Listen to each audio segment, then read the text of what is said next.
بسم الله الرحمن الرحيم. نحمده ونصلي على رسوله الكريم، أما بعد، فأعوذ بالله من الشيطان الرجيم. بسم الله الرحمن الرحيم. ولا يغتب بعضكم بعضا أيحب أحدكم أن يأكل لحم أخيه ميتا فكرهتموه واتقوا الله إن الله تواب الرحيم.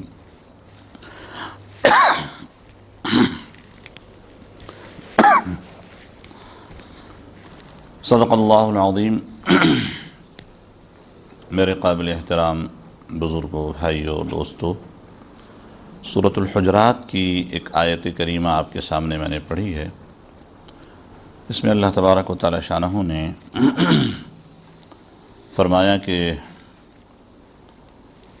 تمہیں آپس میں ایک دوسرے کی غیبت نہیں کرنی چاہیے.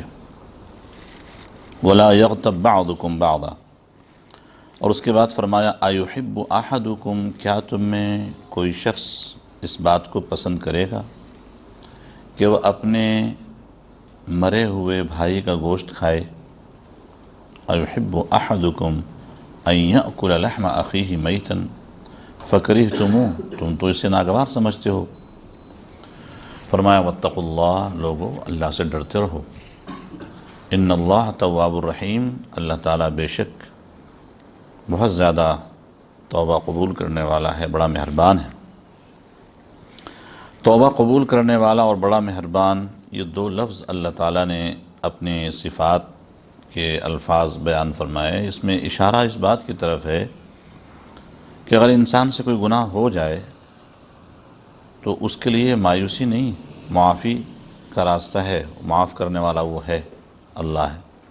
اس کی بارگاہ میں توبہ کرنا چاہیے. تو گناہ کچھ چھوٹے ہوتے ہیں، کچھ گناہ بڑے ہوتے ہیں. جو چھوٹے موٹے گناہ ہیں، اللہ تبارک و تعالی شانہ اپنے بندوں کے نیک اعمال کی برکت سے ان کو ویسے ہی معاف فرما دیتے ہیں. جیسے کہ قرآن کریم میں ہے ان الحسنات یذہبن السیئات ذالک ذکریٰ للذاکرین، کہ نیک اعمال برائیوں کو ویسے ختم کر دیتے ہیں. یہ سورہ ہود کی آیت ہے، اور اس کا ایک واقعہ بھی پس منظر میں مفسرین لکھتے ہیں کہ سرکار دو عالم صلی اللہ علیہ وسلم کے پاس ایک صاحب آئے اور انہوں نے آ کر کہا حضور مجھ سے کچھ گناہ ہو گیا ہے، آپ مجھے سزا دے دیجئے. تو کچھ گناہ بھی ذکر کیا انہوں نے. آپ صلی اللہ علیہ وسلم نے منہ دوسری طرف پھیر لیا. تو وہ صحابی دوبارہ ادھر سے آ گئے حضور کے سامنے کہ حضور مجھ سے فلاں فلاں گناہ ہو گیا، مجھے سزا دے دیجئے، مجھے پاک کر دیجئے. آپ صلی اللہ علیہ وسلم نے پھر منہ دوسری طرف پھیر لیا. تیسری دفعہ اس طرح اس صحابی نے کیا. تو آپ صلی اللہ علیہ وسلم نے وقت دیکھا، اور وقت دیکھنے کے بعد جیسے ظہر کا ٹائم قریب تھا یا کوئی کسی نماز کا ٹائم قریب تھا، تو حضرت بلال کو حضور پاک علیہ السلام نے فرمایا بلال دیکھو نماز کا ٹائم قریب اور اذان دو. حضور نے اس صحابی سے بات جواب میں کچھ نہیں فرمائی. سب لوگ نماز کی تیاری میں لگ گئے. نماز ہو گئی، سب لوگ نماز سے فارغ ہوئے.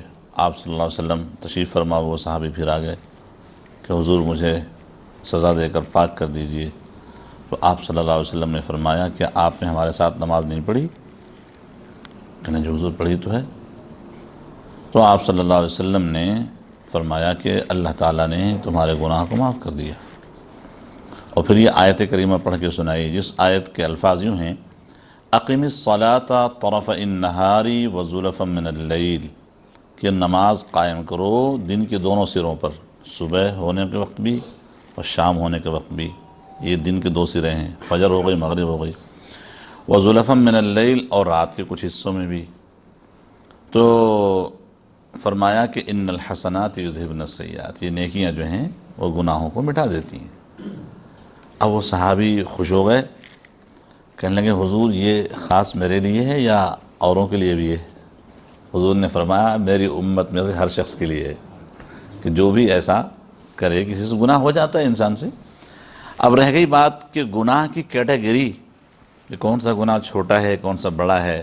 وہ تقریباً یہ چیزیں ہم سیکھتے اور پڑھتے ہمیں اندازہ ہو جاتا ہے کہ کون سے گناہ چھوٹے کون سے بڑے ہیں۔ اگر نہیں معلوم ہو تو جو جاننے والے حضرات ہیں ان سے پوچھ لیا جائے۔ تو چھوٹے گناہوں کو تو اللہ تعالیٰ نے نیکیوں کے ذریعے سے ہی معاف کرنے کا نظام بنا دیا ہے۔ البتہ جو بڑے گناہ ہیں، جیسے غیبت کا تذکرہ آیا تو اللہ نے فرمایا ان اللہ تواب الرحیم، اللہ تعالیٰ توبہ قبول کرنے والا ہے۔ معلوم یہ ہوا کہ بڑے گناہوں کی معافی کے لیے توبہ کا اہتمام کرنا چاہیے، اور وہ توبہ قبول کرتا ہے۔ اللہ تعالیٰ نے توبہ کا حکم دیا ہے قرآن کریم میں، سورہ تحریم میں ہے، یا ایھا الذین آمنوا توبوا الی اللہ توبۃ نصوحا عسیٰ ربکم ان یکفر عنکم سیئاتکم۔ تو کبھی کبھی توبہ اللہ کو اتنی پسند آتی ہے، ایک تو ہے گناہ کو معاف کرنا، ایک ہے گناہ کو ریموو کر دینا، بالکل مٹا دینا۔ مٹانے کا مطلب سمجھتے ہیں کیا ہے؟ مٹانے کا مطلب یہ ہے کہ جو دو فرشتے اللہ نے ہمیں لگا رکھے ہیں ہمارے نیک اور بد اعمال لکھنے کے لیے، ان کی جو ریکارڈ بک تیار ہو رہی ہوتی ہے، اس ریکارڈ بک میں سے اللہ تعالیٰ ان گناہوں کو ریموو کر دیتے ہیں، ڈیلیٹ کر دیتے ہیں۔ جب کل قیامت میں انسان کی کتاب پیش کی جائے گی اور اس کتاب کے اندر دیکھ کر کے حساب کتاب لیا جائے گا تو وہ گناہ جو ڈیلیٹ ہو چکے ہیں وہ نظر ہی نہیں آئیں گے۔ اللہ تعالیٰ اتنے بڑے کریم ہیں، یعنی گویا کہ فرشتوں کے ریکارڈ بک میں سے بھی اللہ تعالیٰ اس کو مٹا دیتے ہیں۔ عسیٰ ربکم ان یکفر عنکم سیئاتکم، آپ اندازہ کیجیے۔ تو توبہ جو ہے اللہ کو بہت پسند ہے۔ ہمیں تو ویسے ہی ایک معمول بنا لینا چاہیے، ہمیں اپنے گناہ یاد ہوں یا نہ ہوں، 24 گھنٹے میں کوئی ایک وقت ایسا ضرور ہم متعین کریں کہ 2 رکعت توبہ کی نفل ضرور پڑھا کریں۔ یا اللہ ہمیں معاف کر دے، یا اللہ جو گناہ یاد ہیں وہ بھی معاف کر دے، جو نہیں یاد ہے وہ بھی معاف کر دے۔ من الذنب الذی اعلم ومن الذنب الذی لا اعلم، یا اللہ سب معاف کر دے۔ اللہ کو بہت پسند ہے، اتنا پسند ہے کہ اللہ تعالیٰ نے اعلان فرمایا ان اللہ یحب التوابین ویحب المتطہرین۔ جو لوگ توبہ کرنے والے ہیں اللہ تعالیٰ ان سے محبت فرماتے ہیں۔ آپ اندازہ کیجیے کہ اللہ تعالیٰ ان سے محبت کا اعلان فرما رہے ہیں۔ لہذا ہمیں چاہیے کہ ہم اپنے گناہوں سے اللہ کی بارگاہ میں معافی مانگتے رہا کریں، توبہ کرتے رہا کریں۔ اب جو آیت کریمہ میں نے پڑھی غیبت کے بارے میں سرکار دو عالم صلی اللہ علیہ وسلم سے کسی نے پوچھا کہ حضور غیبت کیا چیز ہے؟ آپ علیہ الصلوۃ نے ارشاد فرمایا کہ تم اپنے بھائی کے بارے میں اس کے پیٹھ پیچھے، یعنی اس کی غیر موجودگی میں اس کے بارے میں ایسی بات کرو کہ وہ بات اگر اس کے سامنے کی جائے تو اسے بری لگے، ناگوار لگے۔ یہ غیبت ہے۔ حضور نے بہت یعنی ایسی کامن قسم کی جو ہے تعریف فرما دی کہ آدمی کو سمجھ میں آ جائے کہ ہاں بھئی کون سی گفتگو ہم زید، عمر، بکر کسی کے بارے میں کر رہے ہیں، وہ موجود نہیں ہیں، اگر یہ گفتگو ان کے سامنے آئے، کوئی نقل کرے یا ہم خود کریں تو ان کو اچھی نہ لگے، تو یہ غیبت ہے۔ ایک صحابی نے اسی وقت پوچھا حضور اگر زید کے اندر وہ بات حقیقتاً پائی جا رہی ہو جو ہم کر رہے ہیں تو؟ حضور نے فرمایا تبھی تو غیبت ہے۔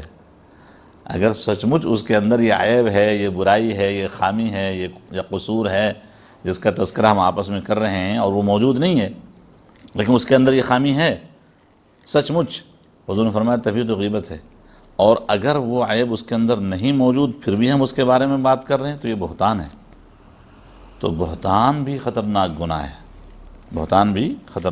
ہے۔ سورہ ممتحنہ کے اندر آخر میں آپ صلی اللہ علیہ وسلم کو اللہ تعالیٰ نے ارشاد فرمایا کہ اے نبی صلی اللہ علیہ وسلم اگر آپ کے پاس اہل ایمان خواتین بیعت کے لیے آئیں تو آپ ان سے بیعت کیجئے ان چیزوں پر۔ یا ایھا النبی اذا جاءک المؤمنات یبایعنک علی الا یشرکن باللہ، ایک بات تو یہ ہے کہ وہ شرک نہ کریں، ولا یسرقن، چوری نہ کریں، ولا یزنین، زنا کریں، ولا یقتلن اولادہن، اور نہ اپنے بچوں کو قتل کریں، ولا یأتین ببہتان، اور وہ بہتان ترازی بھی نہ کریں، یأتینہ بین ایدیہن وارجلہن، ولا یعصینک فی معروف، اور کسی بھی نیک کام کو جب ان سے کہا جائے تو اس کو اگنور نہ کریں۔ نیک کام کرنا چاہیے، حکم دیا گیا ہے، اور اس کو ریفیوز کرے تو ٹھیک، یہ بھی گناہ ہے۔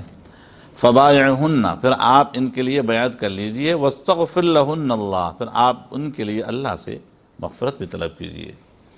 تو اب اس میں دیکھیے کہ بہتان کا تذکرہ آ گیا۔ بہتان یہی ہے کہ ایک آدمی کے اندر کوئی بات نہیں ہے عیب کی، لیکن ہم اس کی طرف منسوب کریں کہ بھائی زید یوں کہہ رہے تھا، زید نے یہ بات کر دی، زید نے ایسا کام کر دیا، زید میں فلاں عیب موجود ہے، زید کا یہ ریکارڈ خراب، وغیرہ وغیرہ، جو بھی کوئی مناسب نہ لگنے والی بات ہم خامخواہ کسی کی طرف منسوب کر کے کہیں ذکر کریں، یہ بہتان ہے۔ بہتان ٹھیک نہیں ہے۔ جس طریقے سے غیبت گناہ کبیرہ ہے، ایسے ہی بہتان گناہ کبیرہ ہے۔ اچھا، اب بہتان اور غیبت یہ دو چیزیں معلوم ہو گئی، ایک تیسری چیز ہے چغلی۔ یہ چغلی بھی اسی قبیل کی چیز ہے، اس کو نمیمہ کہتے ہیں۔ قرآن کریم اس کی بڑی مذمت فرمائے سورہ نون والقلم میں، حماز مشاء بنمیم، اللہ تعالیٰ نے مذمت کی ہے اس کی۔ اب نمیم کیا ہے؟ نمیم یہ ہے کہ آپ کی بات بندہ سنتا ہے اور سن کر کے جا کر کے کسی دوسرے کو کہہ دیتا ہے، اور ان کی باتیں سن کر کے آ کر کے وہ جو وہاں سے بات کر کے جو کچھ رپورٹ ملی وہ آ کے آپ کو کہہ دیتا ہے، یعنی آپ کے دل میں بھی اس کے لیے نفرت پیدا کر رہا ہے اور اس کے دل میں بھی آپ کے لیے نفرت پیدا کر رہا ہے۔ اب دیکھیں یہ بھی تقریباً غیبت ہی کے زمرے میں آتی ہے، لیکن اللہ تعالیٰ نے اس کو الگ بیان کیا ہے، اور یہ صورتحال بھی ٹھیک نہیں ہے، بہت خطرناک صورتحال ہے۔ اب دیکھیے تینوں گناہ جو ہیں، چاہے وہ بہتان کا ہو یا غیبت کا ہو یا چغلی کا ہو، یہ تینوں گناہ عام طور پر لوگ زبان سے کرتے ہیں۔ اللہ تعالیٰ کو یہ تینوں گناہ ناپسند ہیں، اور تینوں کے بارے میں قرآن کریم میں اللہ تعالیٰ نے ناپسندیدگی کا اظہار فرمایا ہے، اس سے ہمیں بچنا چاہیے۔ ایک واقعہ لکھا جاتا ہے، ہم نے بچپن میں اپنے اسباق کی کتابوں میں پڑھا کہ ایک صاحب غلام فروخت کر رہے تھے بازار میں، تو کوئی خریدنے والا آیا، کہا بھئی یہ غلام بیچتے ہو؟ ہاں بیچتے ہیں بھئی۔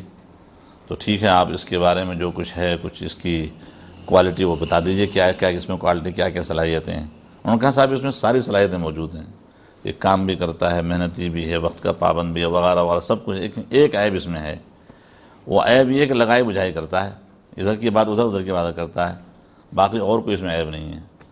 وہ خریدار نے کہا کہ ٹھیک ہے مجھے قبول ہے، میں خریدتا ہوں۔ وہ خرید کے لے گیا۔ نتیجہ کیا ہوا؟ یہ اب صاحب کی بات کبھی ان کے بیگم کو جا کے بتائے، اور بیگم کی بات کبھی صاحب کو آ کے بتائے، اب دونوں کے درمیان دوری پیدا کرنی شروع کر دی۔ یہ لگائی بجھائی والی کیفیت چغلی سے کہتے ہیں، بہت خطرناک چیز ہے۔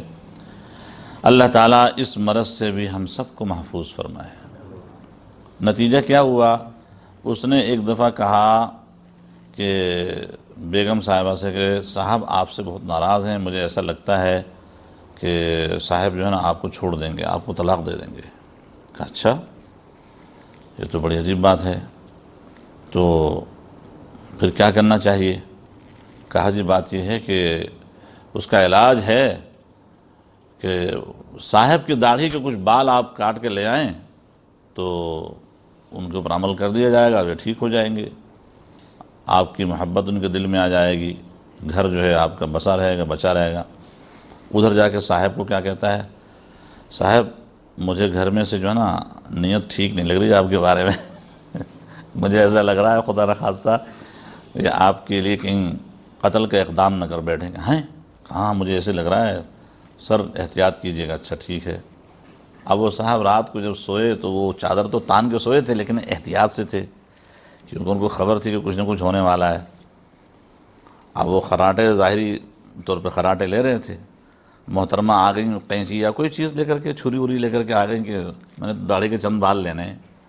وہ چادر جب پیار سے ہٹائی تو انہوں نے آنکھ کھولی تو چھری ہاتھ میں نظر آ گئی، اقدام قتل کا مقدمہ سامنے کھڑا ہو گیا۔ انا للہ و انا الیہ راجعون۔ تو اب وہ ہوا کہ ناراض ہو گئے، وہ ناراض ہونے کے بعد انہوں نے اپنی کارروائی کی، اور کارروائی کے نتیجے میں لڑکی والوں نے ان کے خلاف کارروائی کی، اور ایک فتنہ بڑا برپا ہو گیا۔ یہ ہوتا ہے دوغلی پالیسی کا نتیجہ اور چغل خوری کا نتیجہ، لگائی بجھائی کا نتیجہ، کہ اچھا خاصا گھر، اچھے خاصے دو خاندان، ایک جنگ اور فتنہ برپا ہے۔ تو اس لیے اللہ تعالیٰ نے حماز مشاء بنمیم کہہ کے اس کی مذمت فرمائی ہے، بالکل ایسا نہیں کرنا چاہیے۔ حضرت مولانا احمد علی لاہوری رحمۃ اللہ علیہ کے بارے میں نے سنا کہ حضرت کے پاس ایک شخص آیا اور اس نے آ کر کہا حضرت مجھے بہت افسوس ہے، بہت افسوس ہے۔ حضرت نے کہا کیا ہو گیا؟ کہا حضرت وہ فلاں شخص ہے نا، فلاں شخص، اس کو میں نے کل سنا بازار میں وہ آپ کا نام لے کے، حضرت کا نام بھی لے رہا ہے، وہ گالیاں بھی دے رہا ہے خود ہی حضرت وہ آپ کو اس طرح گالیاں دے رہا تھا۔ حضرت نے کہا خدا کے واسطے مجھے معاف کر دے بھائی، یہاں سے اٹھ جا، دفع ہو جا، دفع ہو جا۔ حضرت ایسے افسوس کی، حضرت نے کہا بھائی چلا جا بھائی یہاں سے، تو نہ میں نے اس کو دیکھا نہ میں نے سنا، تیری زبان سے گالی خود سن رہا ہوں میں، بھاگ یہاں چل۔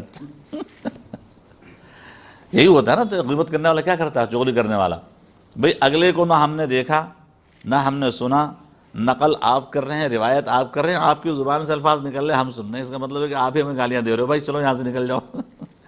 تو اللہ والے کسی طریقے سے علاج بھی بہت اچھا کرتے ہیں۔ اب دوبارہ میرے خیال سے اس شخص کو پھر ہمت کبھی نہ ہوئی ہوگی کہ وہ حضرت کے پاس آ کر کے کسی کو چغلی کرے یا کسی کی غیبت کرے۔ تو میرے دوستو، حضرت نبی کریم صلی اللہ علیہ وسلم نے غیبت کے بارے میں فرمایا کہ یہ زنا سے بھی زیادہ بدتر گناہ ہے۔ کسی نے پوچھا وجہ کیا ہے؟ فرمایا بات یہ ہے کہ دیکھو، اگر کوئی آدمی زنا کا گناہ کر لیتا ہے نا، تو اس سے پتہ ہوتا ہے کہ میں نے گناہ کیا ہے، مجھے اسے توبہ بھی کرنی چاہیے، احساس ہوتا ہے۔ غیبت کرنے والا تو سمجھتا ہے میں تو حق بول رہا ہوں میں کیا بول رہا ہوں، حق بول رہا ہوں، توبہ توبہ، پھر اس کی وجہ سے اس کو توبہ کی بھی توفیق نہیں ہوتی۔ یہ تو بہت بدترین گناہ ہے، جس گناہ سے بندے کو توبہ کی توفیق بھی نہ ملے۔ تو ہمیں کوشش کرنی ہے کہ اپنے ماحول میں اس سے بچنا ہے۔ اب تھوڑی سی بات، بعض احوال ایسے ہوتے ہیں جہاں غیبت کی شریعت نے گنجائش رکھی ہے۔ وہ احوال کیا ہیں؟ چھٹا سپارہ پڑھیے، اللہ تبارک و تعالیٰ شانو فرماتے ہیں لا يحب اللہ الجہر بالسوء من القول الا من ظلم، کہ اللہ تعالیٰ کو کسی کی بری بات کہیں جا کے آپ کھول کے بیان کریں پسند نہیں ہے، سوائے اس کے کہ بندہ مظلوم ہو۔ تو مظلوم کے لیے اللہ نے اجازت دے دی کہ وہ ظالم کی غیبت کر سکتا ہے، لیکن ایسی جگہ، ایسے مقام پر جہاں سے اس کو ظالم کے خلاف تعاون اور ہیلپ اور مدد مل سکتی ہو، کہ تاکہ وہ ظلم سے بچ سکے۔ تو ظلم سے بچنے کے لیے ظالم کی شکایت یا ظالم کی غیبت مظلوم کر سکتا ہے، ایک بات۔ چند اور جگہیں ہیں جہاں شریعت نے کچھ گنجائش بتائی ہے یعنی غیبت کرنے کی۔ دوسری جگہ کیا ہے؟ دوسری جگہ ہے سرکار دو عالم صلی اللہ علیہ وسلم کی جو حدیثیں جو حضرات بیان کر رہے ہوتے ہیں، راوی حضرات۔ اب یہ راوی کون ہیں بھئی؟ اس کو جاننا چاہیے ہمیں، یہ کون شخص ہے؟ اس نے زندگی میں کہیں کسی کو مطلب دھوکہ تو نہیں دیا، یہ جھوٹا تو نہیں تھا، یہ خدا نخواستہ غلط عقیدے کا تو نہیں تھا، ان کا حافظہ اور ان کی میموری صحیح تھی کہ نہیں تھی۔ وہ ساری خوبیاں خرابیاں جو ہیں ان کی چھاننی پڑتی ہیں، اور چھان کر کے پورا ڈیٹا جمع کیا جاتا ہے۔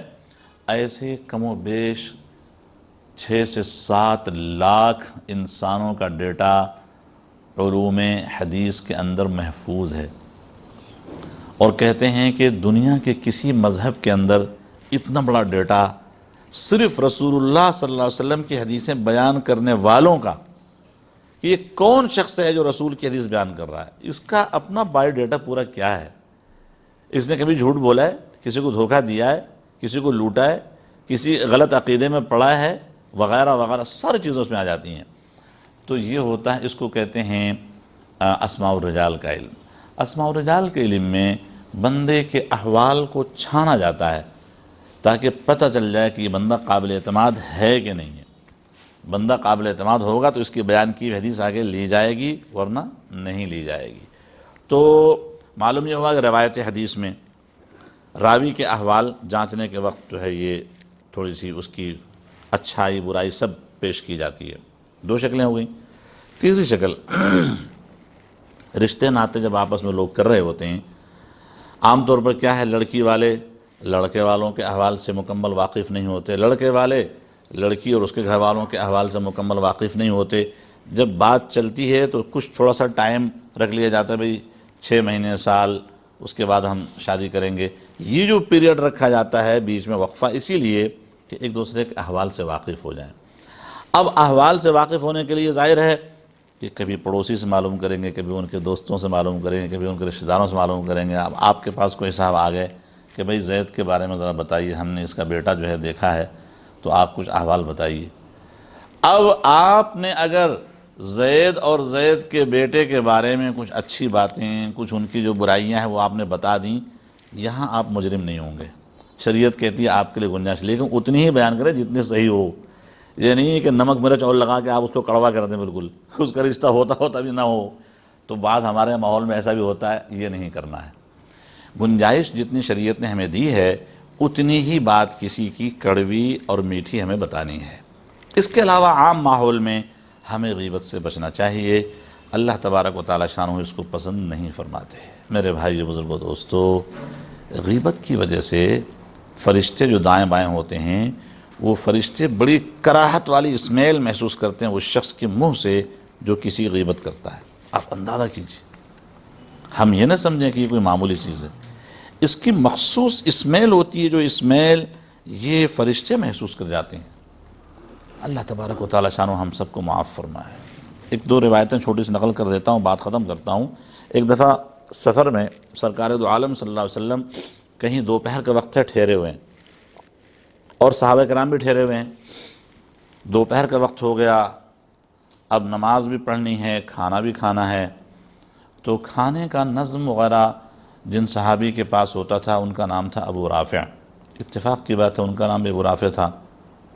ایک ابو رافع وہ بھی رہا جو یہودی جس کو حضور پاک علیہ السلام نے قتل کروایا، گستاخ جو تھا، تاجر اہل حجاز کہلاتا تھا۔ تو یہ صحابی تھے، ان کے ذمہ تھا کہ بھئی چلو بھئی کھانا پینا جو ہے خدمت۔ اب دوپہر کا وقت ہو گیا، آپ علیہ السلام بھی آرام فرمائیں، صحابہ آرام فرمائیں۔ حضرت ابوبکر رضی اللہ عنہ کی آنکھ کھل گئی بھوک کی وجہ سے، حضرت عمر فاروق رضی اللہ تعالیٰ عنہ کی آنکھ کھل گئی بھوک کی وجہ سے۔ اب یہ دونوں آپس میں بیٹھے باتیں کر رہے ہیں۔ باتیں کیا ہو رہی ہیں؟ دیکھو جی ان صاحب کو آرام سے پڑے سو رہے ہیں، یہاں بھوک سے ہمارا یہ حال ہے، اب پرواہ نہیں ہے، اور حضرات بھی سو رہے ہیں، حضور کا بھی خیال نہیں کر رہے ہیں، ان کو کم سے کم چاہیے کھانے وانے کا نظم کریں۔ اتنی سی بات یہ دونوں بزرگوں نے آپس میں کی، کس نے؟ صدیق اکبر رضی اللہ عنہ اور عمر فاروق رضی اللہ عنہ۔ بہرحال کچھ دیر گزری، آپ علیہ السلام کی بھی آنکھ کھلی اور صحابہ بھی بیدار ہو گئے، نماز کا اہتمام ہوا، پھر دسترخوان لگ گیا، بھئی آ جاؤ کھانا کھا لیتے ہیں۔ اب صدیق اکبر عمر فاروق رضی اللہ عنہ دونوں بھی آئے تو حضور نے کہا کہ آپ دونوں کیوں بیٹھ رہے ہیں؟ آپ دونوں کیوں بیٹھ رہے ہیں؟ حضور سمجھ گئے کچھ مسئلہ گڑبڑ ہے۔ حضور آپ کے ساتھ کھانے کے لیے، فرمایا آپ تو کھانا کھا چکے، آپ دونوں تو کھانا کھا چکے، آپ ہمارے دسترخوان میں کیوں بیٹھ رہے ہیں؟ حضور ہم نے تو نہیں کھایا۔ حضور نے فرمایا میں تمہارے دونوں کے دانتوں کے درمیان تمہارے بھائی کا گوشت دیکھ رہا ہوں۔ سوچیں آپ، میں تم دونوں کے دانتوں کے درمیان تمہارے بھائی کا گوشت دیکھ رہا ہوں اور تم کہہ رہے ہو نہیں کھایا ہم نے۔ بس ہو گئی، زبردست تنبیہ ہو گئی۔ ان دونوں حضرات نے معافی مانگی اور استغفار کیا۔ تو معلوم یہ ہوا کہ میرے دوستو، میرے بھائیو، یہ غیبت بہت ہی نامناسب چیز ہے۔ آپ صلی اللہ علیہ وسلم کو وحی کے ذریعے پتہ چل گیا۔ ایک دفعہ ایسے ہی ہوا، ام عائشہ رضی اللہ تعالیٰ عنہ سے حضور پاک علیہ السلام نے کوئی بات پوچھی، بھئی یہ کام کس نے کیا؟ تو آپ علیہ السلام کی ازواج مطہرات میں سے ایک زوجہ ایسی تھیں، ہماری ماں ام المومنین، جن کا قد ذرا چھوٹا تھا۔ تو ام عائشہ رضی اللہ تعالیٰ عنہ نے اشارہ کر کے یوں کہہ دیا، حضور یہ کام انہوں نے کیا ہے جو ایک بالشت کی ہیں انہوں نے کیا ہے۔ اب آپ اندازہ کیجیے، اتنی سی بات کی، حضور ناراض ہو گئے۔ حضور پاک علیہ السلام فرمایا، عائشہ تم نے وہ جملہ کہا ہے، تم نے وہ لفظ اپنے زبان سے نکالا ہے، اگر یہ لفظ 7 سمندر میں ڈال دیا جائے تو سارا سمندر جو ہے کڑوا ہو جائے، تلخ ہو جائے۔ ان کو پتہ نہیں تم نے کیا بولا اپنے زبان سے۔ حضور نے فوراً تنبیہ فرمائی، ایک جملہ خالی، وہ جو چھوٹے قد والی ہیں انہوں نے کیا، بتائیے آپ۔ تو معلوم یہ ہوا کہ ہمیں اس قسم کی گفتگو سے، ایسی باتوں سے گریز کرنا چاہیے، چاہے ہم اجتماعی ماحول میں ہوں، گھر کے ماحول میں ہوں، باہر کے ماحول میں ہوں، کوشش کرنا چاہیے، ہمیں اس سے بچنا چاہیے۔ سب نیت کریں انشاءاللہ بچیں گے بھائی۔ اللہ فرماتے ہیں ان تجتنبوا کبائر، ان تجتنبوا کبائر ما تنہون عنہ، جو بڑے بڑے گناہ جن سے تمہیں منع کیا جاتا ہے اگر تم ان سے بچنے والے بن جاؤ، نکفر عنکم سیئاتکم، تو تمہارے بہت سارے گناہوں کو ہم خود ہی مٹا دیں گے۔ وَنُدْخِلْكُمْ مُدْخَلًا کریما، اور تمہیں عزت والی زندگی میں پہنچا دیں گے۔ دو انعام ہیں، گناہ بھی مٹا دیں گے عام گناہوں کو، اور عزت والا مقام بھی عطا فرما دیں گے۔ اللہ تعالی ہم سب کو نیک عمل کی توفیق عطا فرمائے، اپنی رضا اور اپنے حبیب صلی اللہ علیہ وسلم کی اتباع والی زندگی نصیب فرمائے۔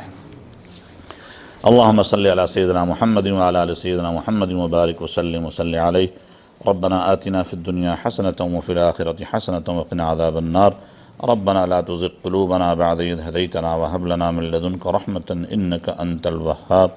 یا اللہ یا اللہ یا اللہ، ہمارے تمام چھوٹے بڑے گناہوں کو معاف فرما، ہر قسم کے گناہوں سے بچنے کی توفیق عطا فرما۔ رب کریم ہمیں زیادہ سے زیادہ نیک اعمال کی توفیق عطا فرما۔ یا اللہ نیکیوں سے، نیک لوگوں سے تعلق اور محبت عطا فرما۔ یا اللہ ہمارے بیماروں کو شفا عطا فرما، مرحومین کی مغفرت فرما، پریشان حالوں کے پریشانیاں دور فرما۔ یا اللہ اس ادارے میں جہاں ہم بیٹھے ہیں حسین حبیب، یا اللہ اس ادارے کو، اس کمپنی کو اپنے فضل و کرم کا سایہ نصیب فرما۔ اس میں تمام کام کرنے والے حضرات اور خواتین کو یا اللہ خیر و برکت والی حلال بابرکت روزی عطا فرما، صحت و عافیت والی، ایمان و عمل کی سلامتی والی اچھی زندگی عطا فرما۔ اس ادارے کے بانی حضرت حاجی عتیق احمد باڑی صاحب کو یا اللہ کروٹ کروٹ جنت نصیب فرما، اور ان کی روح کو یا اللہ راحت و طمانینت والا دائمی یا اللہ اپنا فضل و کرم کا سایہ نصیب فرما۔ یا اللہ بھائی فواد صاحب کو اور ان کے بھائی اور جو معاونین ہیں سب کو یا اللہ اپنے فضل و کرم کا سایہ نصیب فرما، ہر قسم کے شر سے، فتنے سے، نظر بد سے، حاسدوں کے حسد سے یا اللہ ظاہر سے باطن سے ان کی حفاظت فرما۔ اس ادارے کو ترقی اور کامرانی اور کامیابی عطا فرما۔ یا اللہ ماحول میں، معاشرے میں اس کا کردار بلند و مقبول فرما۔ یا اللہ ہم سب کو اپنی رضا اور اپنے حبیب صلی اللہ علیہ وسلم کی اتباع والی زندگی نصیب فرما۔ یا اللہ تیرے حبیب صلی اللہ علیہ وسلم نے جو خیریں مانگی ہیں وہ ساری خیریں ہمیں بھی عطا فرما، اور جتنے شرور سے پناہ مانگی ہے ان سے ہم سب کی بھی حفاظت فرما، ہماری دعائیں اپنی رحمت سے قبول فرما۔ وصلی اللہ تعالی علی خیر خلقہ محمد وعلی آلہ واصحابہ اجمعین، آمین برحمتک یا اللہ۔